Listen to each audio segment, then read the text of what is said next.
Bien, aquí de vuelta con el Matutino del País por el Canal 6. Gracias por continuar con nosotros con esta propuesta alternativa de cada mañana por el Canal 6. Vamos a presentar inmediatamente, Rosa María, a nuestro segundo invitado de la jornada de hoy.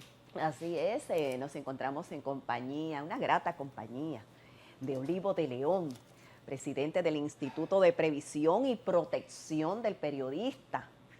Bienvenido, Olivo, y una persona prolífica, reconocida. IPP, exactamente, IPP. Sí, yo creo que decirlo así es mejor. Inmediatamente tú te familiarizas, ¿verdad no que sí?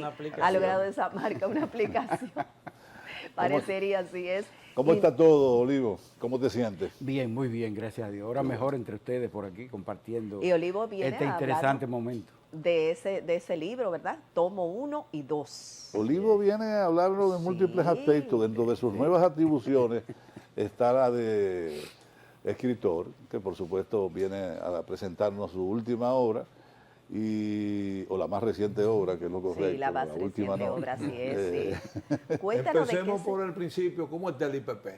A propósito. Bueno, el IPPP se mantiene ofreciendo sus servicios cálidos a los compañeras y compañeros que así los requieren, sí, tratando de estar al día con ellos, trabajando en la parte de la seguridad social, que es el área fundamental del instituto, pero realmente la afluencia de compañeros y compañeras solicitando asistencia cada vez más creciente indica que hay un problema serio en el país, ¿verdad? Porque cada vez son más los compañeros que solicitan asistencia, sobre todo asistencia económica para la compra de medicamentos, para practicarse estudios determinados, para una multiplicidad de situaciones, de manera que... No bastan las pensiones, ¿no?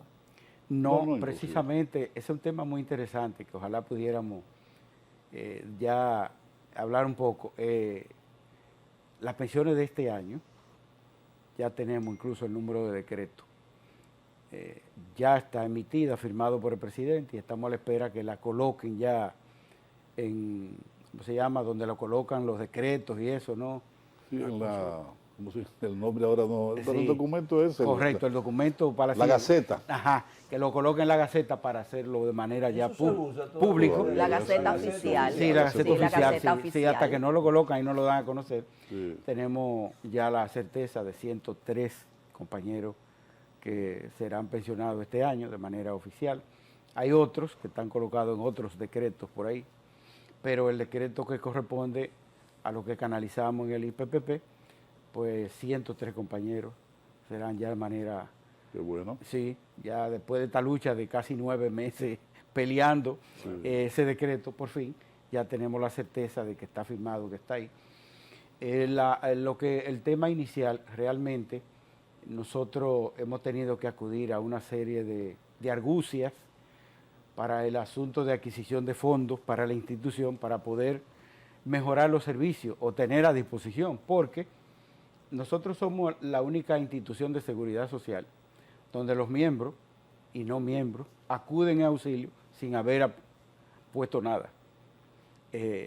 Todos los organismos de seguridad social, que incluyen asistencia, jubilaciones y pensiones, usted tiene que hacer un depósito mensual o cuando sea para crear un fondo o para mantener o incrementar ese fondo. Exacto. Pero en el caso nuestro no. Nosotros trabajamos tratando de recabar recursos.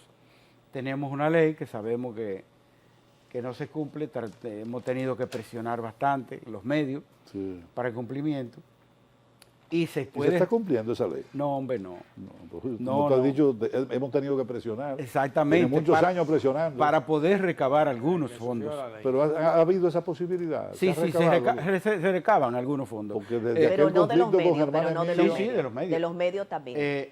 El grupo Corripio es de los muy pocos que suele cumplir con parte de esa ley. Digo con parte porque no cumple cabalmente y hay parte de ese grupo que tampoco aportan nada. Entonces le faltarían los otros dos grandes. Exactamente. Así es. Hemos tenido reuniones, hemos enviado incluso abogados, hemos hecho sometimientos, hemos hecho de todo. Pero bueno, continuamos en eso. Realmente la dirigencia del colegio nunca quiere pelear con los medios porque el medio es la acción natural, en los canales naturales de acción de los periodistas. sea, hay una... ¿Cuál era el argumento, Olivo, que sostenía permanentemente contra esa decisión Germán Emilio Orne? ¿Tú recuerdas? Sí. Había una lucha permanente. Sí, había entre una el lucha, colegio. sin embargo, fíjate, hermano Emilio Orne, a pesar de la oposición a la colegiación, Sí, que era en que encabezaba a los miembros de la Sociedad Dominicana de Diario sí, y la Asociación de Radiodifusoras Adora, sí. e incluso malograron la ley, la antigua ley que dio origen al colegio, pero se logró negociar con ellos para la nueva ley, ¿verdad? La actual. La actual ley, Sí. a pesar de la oposición de Ornes. Sin embargo, Orne hizo una gran contribución. A Orne se debe la creación, como está, del IPPP, precisamente. Ya. No fue que él sugirió la creación del IPP, se tenía contemplado en la misma ley. Ahora, todo lo que aportó Orne para que fuera un instituto, un organismo mucho más fuerte, con mucho más presencia y más recursos, eso es idea de Orne. De manera que a él le debemos. Pero el Caribe es uno, precisamente, y CDN, de lo que no está cumpliendo con la ley. Aunque hemos llegado a acuerdos con los ejecutivos propietarios del Caribe y han empezado, pero hace años que no han continuado ese acuerdo, y reunirse con los ejecutivos es imposible, porque por muchos esfuerzos no hay forma, porque ellos saben para qué se solicita esta reunión. Olivo, Hemos agotado un procedimiento con la Dirección General de Impuestos Internos buscando salida a este problema. ¿Qué se busca? Que se descuente por esa vía, como lo tiene el Colegio de Notarios, por ejemplo, y otras áreas. Entonces, ¿Y el colegio de abogados? sí, que tiene, También la ley tiene. también lo ayuda un poco Sí, más. sí. Hemos hecho incluso el planteamiento de modificar el reglamento, pero estamos a la espera. La última reunión que tuvimos con el director de Impuestos Internos, Lo que, nos si mal no sugirió- recuerdo, lo que Orne establecía básicamente era la ilegalidad, lo inconstitucional que resultaba la ley de la colegiación periodística en función de la libertad justamente de expresión y difusión, que es un principio que todavía se mantiene. Sí. Y creo que Orne se enfrascó en esa lucha con Tapia Espinal hace muchos años, Sí. con esa lucha permanente desde los medios de comunicación, y fue titánica. Él mantuvo una... Lo que pasa es que para Ornes toda sindicación es contraria no a la ley, a sus intereses. Y ahí involucra a la ley, mete artículos constitucionales, Sí. y logran incluso derogar la antigua ley, que lo que se queda es un poco muerta por complicidad con el presidente de ese momento de la Suprema Corte de Justicia, que incluso lo hicieron de manera ilegal porque invocaron una articulación inexistente. De manera que eso se cayó porque así se pusieron de acuerdo parte del orden judicial con la Sociedad Dominicana ¿Quién de era Diario. Efraín Reyes? ¿Quién era en ese entonces? El presidente en ese momento no era este Lo de ami- la Suprema. de la Suprema Corte. Efraín, no. No. No. Era un viejo que duró muchos años, no recuerdo el nombre. Contín Aybar. Contín Aybar, Sí. que duró una vida con Trujillo y después siguió con Balaguer. Sí. De manera que ahí Y fue... el gobierno no tiene una asignación al colegio, entiendo. No. No. El gobierno no tenemos asignación de ningún lado. Hubo un momento que se tenía con el asunto de la ONG, pero Sí. hace varios años, Es de ahí que viene. que impusieron que toda aquella institución reconocida por ley no tenía derecho a asignación. Toda ONG que fuera por ley, le tumbaron todas las asignaciones que De todas pudieron. maneras, los gobiernos han sido Pero- bastante solidarios Sí, con así la es. prensa en sentido general y con el colegio. Desde, Sí. desde la época de Jorge Blanco, con las asignaciones con respecto para la importación de vehículos, hasta la misma determinación de pensionar a la mayor Pero cantidad de el problema de ha trabajadores estado- de la comunicación. El problema ha estado que la relación se ha dado con los gobiernos y no con el Estado. Sí, exactamente. Y Eso, realmente eso hay que estatizarlo. sí, si cabe el sí, término, es correcto, sí. para Sí, no estar dependiendo de la voluntad Lo que pasa de un es, gobernante en lo un que pasa es determinado que momento. siempre vamos a depender de la voluntad de los gobernantes, porque es que el Estado se traduce en los gobiernos. Sí. El ejecutor es el gobierno. Pero hay que luchar Fíjate por la co- institucionalidad. Sí, estamos de Olivo. acuerdo. Pero fíjate cómo es el asunto de las leyes. Aquí estamos yendo leyes que no se cumplen porque no hay voluntad para cumplir. Ese es el problema. Olivo, recientemente Exacto. hubo un congreso de la CID, de la Sociedad Interamericana de Ahí Prensa, va para allá. en México. Y de allí, como siempre, salieron perlas. expresiones y valoraciones dignas de hacer otro congreso en República Dominicana, entiendo yo particularmente. Entre los enunciados que brotaron está aquel que dice que estamos ejerciendo, que República Dominicana es el país de América Latina donde se ejerce el periodismo de manera más plena, que realmente en esta aldea que queremos tanto enclavada en el Caribe, el ejercicio del periodismo se hace sin censura y sobre todo sin atropello. A mí me gustaría oír sus valoraciones en torno, ¿verdad?, a esas apreciaciones. Bien, esa conclusión, primero, se hace una especie de observación que se somete en un periodo de un año para poder determinar en qué país se está respetando más la libertad de expresión y de prensa. Y en este caso, la Asamblea de la CID hizo una revisión de los principios estipulados en el Acuerdo de Chapultepec, que se firmaron ya hace unos años en México.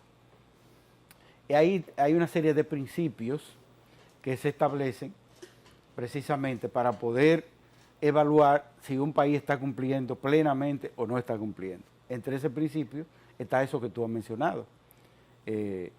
Si hay un obstáculo, una inhibición al ejercicio del periodismo, al acceso a la libertad de expresión, a la práctica más bien de ejercer, de expresarse libremente, así como si se inhibe de alguna forma.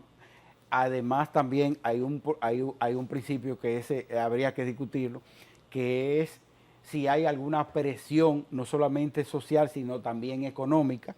Y ahí el presidente de la CID, cuando hizo la evaluación general en América Latina, el caso de las persecuciones y presión a la prensa, a los periodistas, en el caso de América Latina, pues dijo, en algunos países, en ciertos países, el que no está de acuerdo con ciertas ideas o es perseguido, o los medios son cerrados, o son censurados, o son apresados, o son exiliados.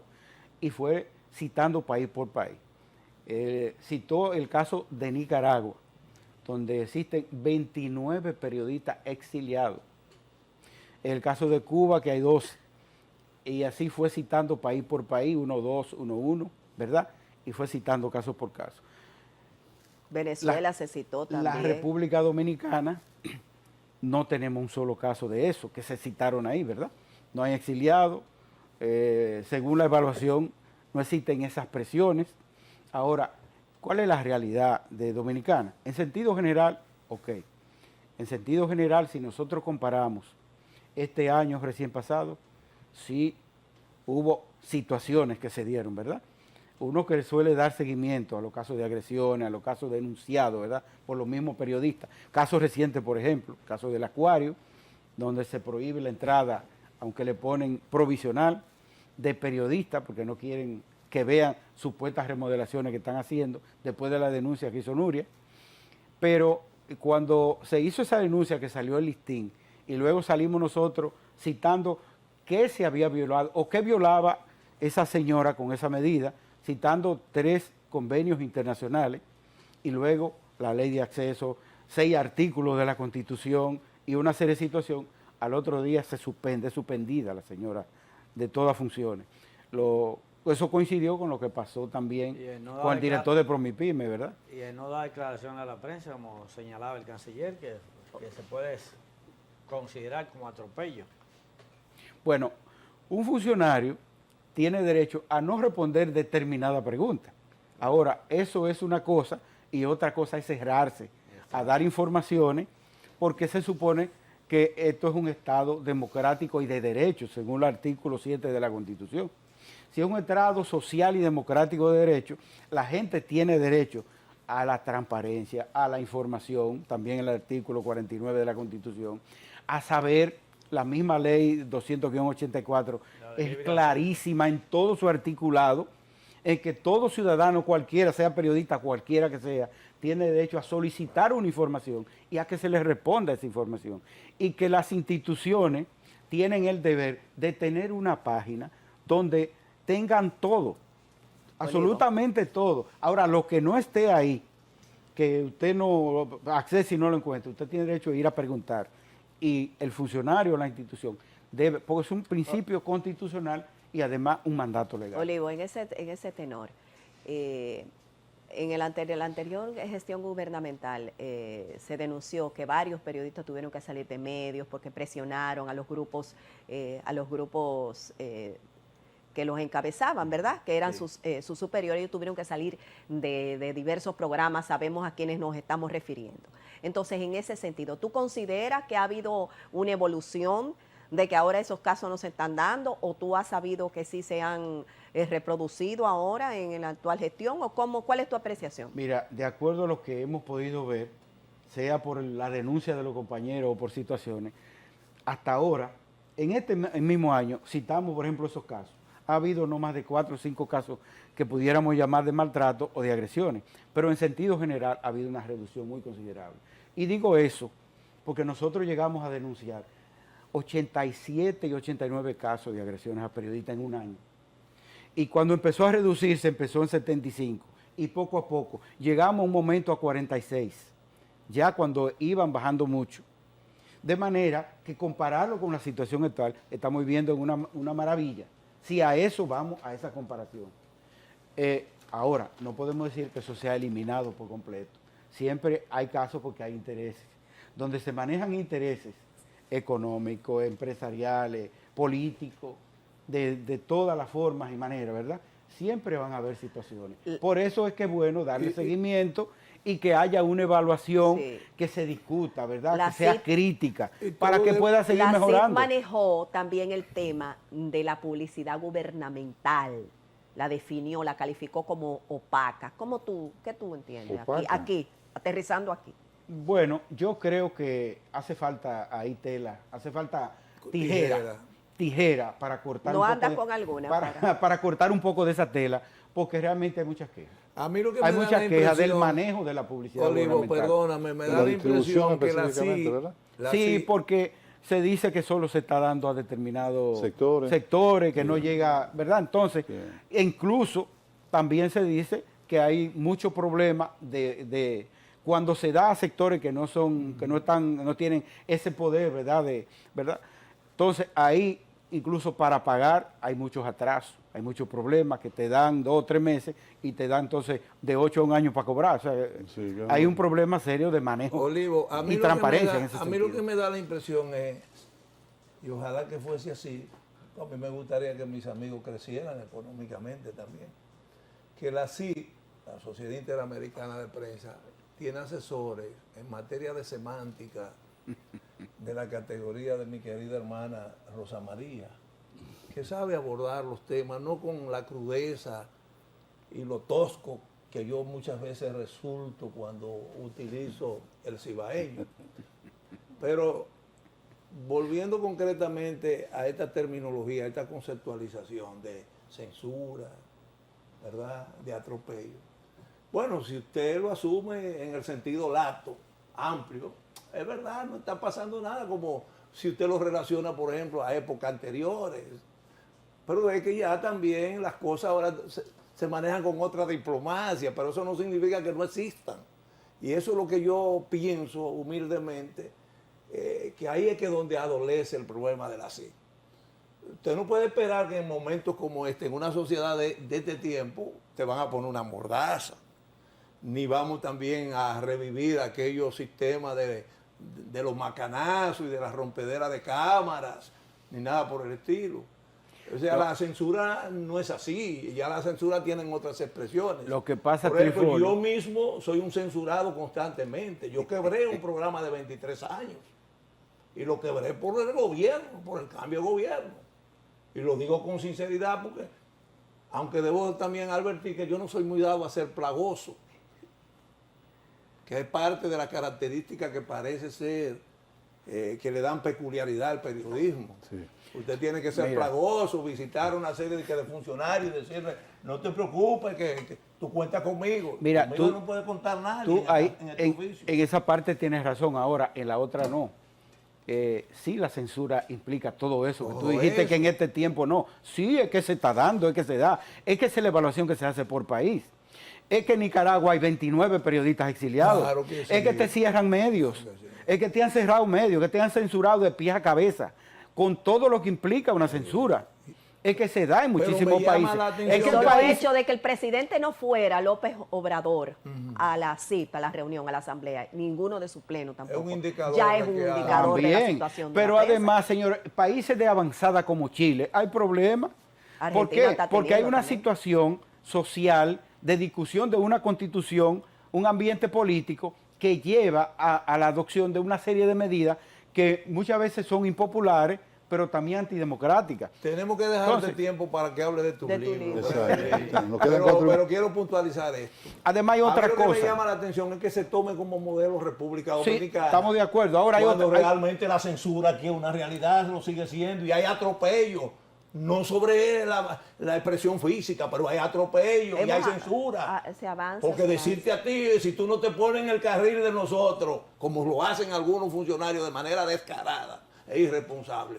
Y no estoy hiperbolizando. Que hemos cambiado sustancialmente, yo creo que sí, que hemos avanzado, que vamos mejorando, Claro que pero sí. la realidad es esa todavía. Háblanos de tu amargamente. obra en Háblanos de estos tu últimos 3 de tu minutos que nos tomo quedan. uno y Además, Nos quedan 3 minutos. los medios son empresas. Exactamente. Por lo tanto, hay temas que no se Claro. tocan ni se abordan, o la forma de abordar. O sea, Organizaciones hay Y hay cosas una que- cosa hay peor, cosas que la son normales o autocensura, naturales. La autocensura es Eso lo peor. parte. Olivo, Mira. organizaciones periodísticas y relaciones internacionales. Cuéntanos de eso. Mira, este es una obra. Esta es una obra que partió de un tema que fue mi tesis en una maestría sobre diplomacia y derecho internacional. Y que surgió por una serie de debates internos, decisiones que tomé, porque después de meterme en varios temas y fracasar, porque uno ya había sido abordado, uno entonces no quería aparecer como un copista, ¿verdad? Un plagiador. Entonces decidí aprovechar la experiencia que nos había dado cerca de 40 años trabajando sobre este asunto, ¿verdad? Con las organizaciones periodísticas y el tema internacional. Entonces lo plasmé, salí honrosamente muy bien Exacto. en el caso de la tesis, pero la investigación fue bastante amplia y los materiales desbordaron el tema, o desbordaron la tesis. Y ahí se me ocurrió plasmar eso en un libro, ¿verdad? Reorientarlo y convertirlo en este libro en 2 tomos. ¿Y cuáles son tus reflexiones finales de eso? En primer lugar, en este tomo número 1, aquí hago una historia de las organizaciones periodísticas del país, desde 1883. 12 de julio de 1883 se funda la primera organización de periodistas, la Asociación de Prensa Dominicana. Gregorio Villini fue el fundador, conjuntamente con un equipo de intelectuales y periodistas. Unos eran directores, otros escribían en esos medios, donde estaba Fabio Fiallo y una playa realmente de intelectuales maravillosos. Se hace esa historia hasta hoy en día y luego se sigue trabajando, se sigue exponiendo, narrando sobre la vida, la incidencia de eso. Fíjense, esa APD tuvo tanta incidencia, la primera, en el campo incluso relativo a lo internacional, que fue la que encabezó la defensa del país y llevar fuera de la frontera marítima y terrestre del país el caso de la invasión de Estados Unidos en 1916. El papel que jugó esa entidad para que sacar de esa invasión del país fue número 1, fue fundamental, fue encomiable. Incluso enviando gente por barco fuera de aquí para que pudieran hacer esas denuncias. Y fue quien organizó el primer congreso de prensa en la República Dominicana, donde Fabio Fiallo lanzó ahí una tema de que se le negara hasta el saludo a aquella persona que colaborara con esa invasión o con ese gobierno que en ese momento gobernaba el país. Bueno, eso es parte de esos quehaceres, pero ahí vamos desde esa relación que tiene que ver con presidente, con jefes de Estado y de gobierno, con organismos y organizaciones internacionales, y donde llevamos el país a todos los niveles y a todos los rincones del mundo. Lástima el tiempo, Ya pero está bueno. a la venta en librerías. En librería Cuesta y en el colegio por el momento. Más adelante estará en Amazon y en las demás librerías. Qué Bueno, maravilla. pues muchas gracias a Olivo de León por habernos acompañado en la mañana de hoy. Ha sido un gran placer, como siempre, compartir contigo todas estas declaraciones, todas estas apreciaciones en torno a la CIC que a Trifolio tanto le preocupaba. Yo creo que aquí no hay... Se nos quedó un tema interesante también, el asunto de la semanal, que sería luego materia de abordaje, ¿no? Bien, aunque ese es un beneficio que la CI ve, ¿verdad? Bueno, no que la CI, es un beneficio porque aunque se aborde como se aborde, Sí. el hecho que un jefe de Estado, por lo menos una vez a la semana, se exponga de manera pública a preguntas y respuestas, es beneficioso para la libertad de Hay que aplaudirlo. A informar. Claro Hay que que sí. aplaudirlo. Claro que sí. Misión cumplida. a Gracias por a habernos informar, acompañado a hasta informar. este momento. Olivo, gracias. Nos vemos mañana a las 7 por el 6. Cuídense mucho. Éxito en tu libro.